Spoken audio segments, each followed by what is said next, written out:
What's going on, YouTube gang? It's Mellow DFS coming to you live and direct, here to give you my fave 5 tight ends for NFL Week 1. Hope everybody's having an amazing day. Feel free to like the video, please subscribe if new, and press that bell icon so you always stay notified for new videos. Let's jump into it so y'all can complete y'all lines, man, so you have a cash in first week, y'all. Let's get into it, going with my number 5 tight end.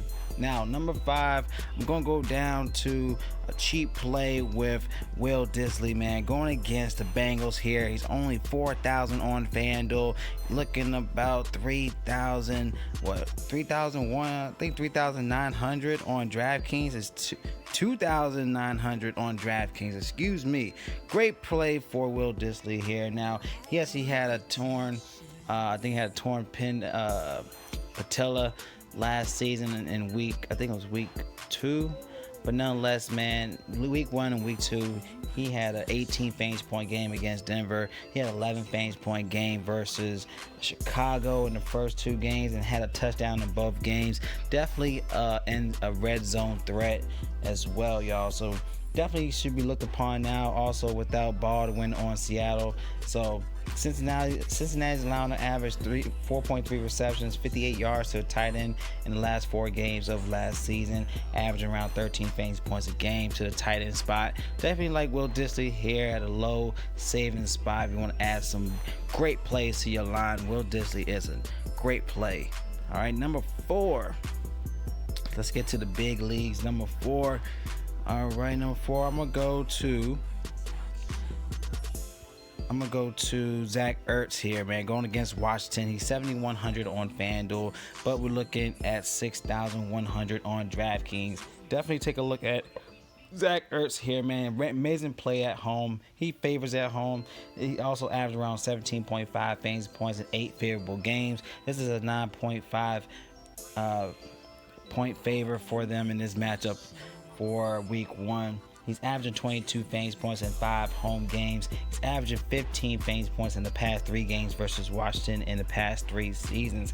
Averaging around 8.8 targets, 6.3 receptions with 56 receiving yards.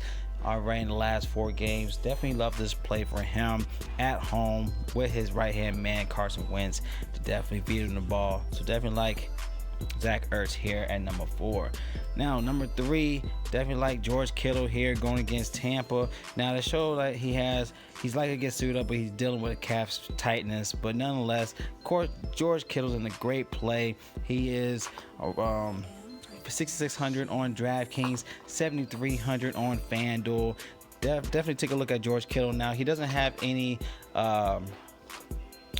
upside playing against Jimmy, of course, because of the injury. He's just done well with Beat Hart and those type of quarterbacks, but he is the primary tight end / receiver on the team. Like, he gets receiver numbers, y'all. Definitely take a look at George Kittle. He's averaging around 10 targets, 6.5 receptions a game, 121 yards in the last 4 games, y'all. He's averaging 13 fantasy points win away as well.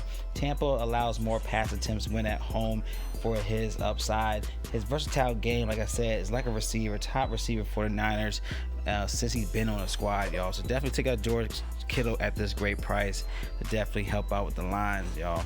All right, now number 2. Going number 2, I'm going to go to Evan Ingram, man, going against Dallas here. 6,400 on FanDuel, 9.6 projection on FanDuel, but he is 4,800. Too cheap on DraftKings, y'all, to definitely take a look at Evan Ingram. Oh, you already know, even when OBJ was out, he still was putting up good numbers against Dallas. In the past 2 games versus Dallas last season, he averaged 17 fantasy points. He had touchdowns in both of those games, averaging 6 receptions, 7.5 targets in both of those games, y'all. In the past 4 games last season, he averages 7.8 targets, 5.5 receptions for 80 yards in the past 4 games.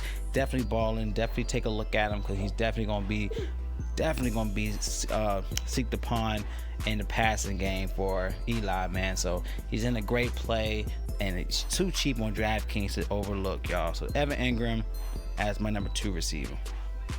Of course, I'm looking at number 1.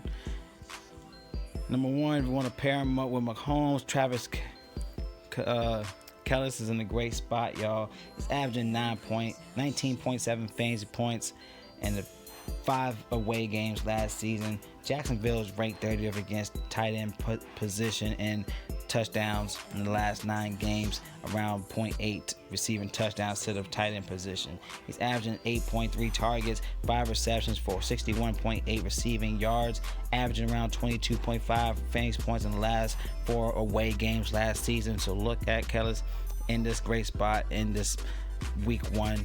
All right, so yes, he's expensive. He's 7,100 on DraftKings, 78 on FanDuel.